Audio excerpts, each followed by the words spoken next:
There's something terribly wrong with my son. He's only 4 months old, but I can still tell that he isn't acting like himself. He used to laugh whenever I made funny faces, but now he just stares at me. He stares at me with this blank yet strange expression. He used to cry at night, just like any normal infant, but now he just lies there, looking at the ceiling from the comfort of his crib. It's downright weird. I'm not even sure if he's sleeping anymore. Every time I get up in the middle of the night to go check up on him, he's just lying there with the same facial expression, staring at nothing. He stares at nothing, that is, until I enter the room. Then he turns his attention to me. I don't like it. I truly don't. I decided to take the little guy to the doctor's office shortly after his string of occurrences began. As unsettling as the ordeal seemed, I was more concerned than anything else. This was my child after all, and being a single parent tends to leave a little room for me to do too much else but worry. Sometimes I wish I had someone to share the burden with, but for now, it's just me and him. Upon arriving to the doctor's office, I noticed that there were others in the waiting room. A mother, her son, and their service dog. I'm fairly certain the mother was deaf. The boy looked to be about 3 years of age. He looked over at us and smiled, but his amused demeanor was abruptly replaced with what appeared to be a look of terror. He scrambled over to his mom's leg and hid behind it. This is when the dog looked over at us and began barking. Wildly. It was the weirdest thing. The mother managed to calm both her son and dog down, and the three of them took their turn with Dr. Harrison. They eventually left, leaving only my son and me. We continued to wait while Dr. Harrison prepared our appointment. The time then passed must have amounted to only a few more minutes, but it felt like hell of a lot longer.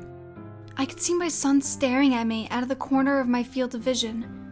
I could feel his eyes piercing through mine, even though I refused to look back at him.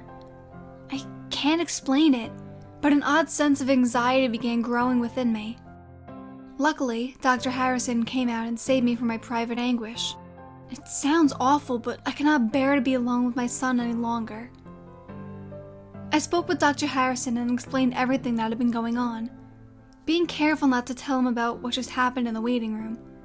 I didn't want him thinking I was crazy. He performed the usual tests on my son and told me that he was perfectly normal and healthy baby. He even told me that I was lucky that he was so calm at his age. Lucky? Really? I cannot wrap my head around this. No, I wasn't, and no, my son was not normal. Normal babies don't act this way. They just don't. I could have ignored the situation and chalked it up to an odd phase that he was going through. One that would hopefully pass in the coming months. But not only did it not pass, but it also became much, much worse.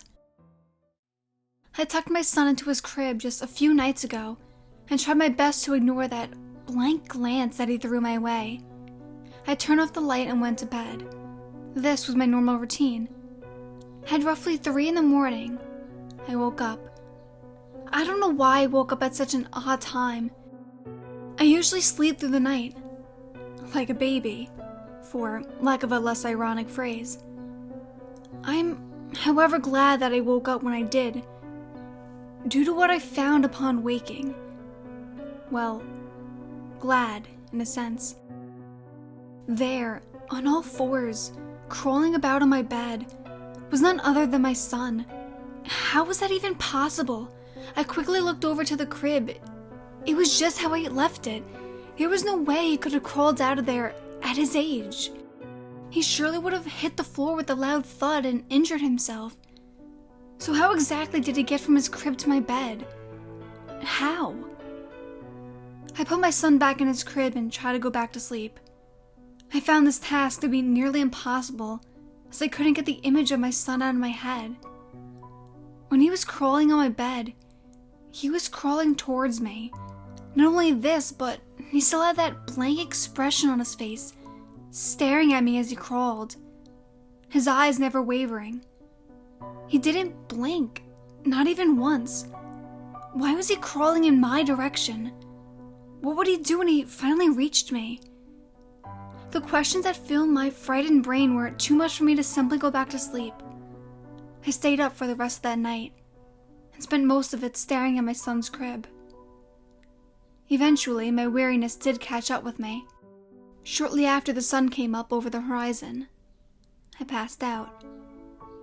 It must have been a good hour before I woke up again.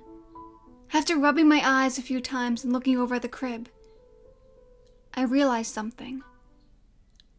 My son was not in it.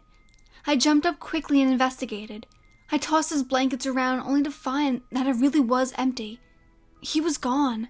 I looked over at my bed and he wasn't there either. I turned my apartment upside down looking for him.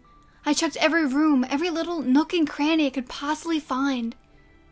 While doing this, there was quite a large knot in the pit of my stomach. I could neither tell if I was worried for my son's safety or if I was just plain scared. Perhaps it was a bit of both. I finished scouring my apartment and went back to my room to catch my breath. What I saw nearly took it away again. There, lying in his crib, was my son, as calm as could be. I walked over to the crib and just stared at him. He, of course, stared back with that unnerving expression of his. I realized then that I was truly frightened of an infant. I looked at him for a few more moments before speaking.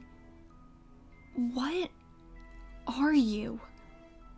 His eyes widened up upon hearing me speak. I cannot be certain, but I think that maybe, for just a split second, my son might have grinned at me.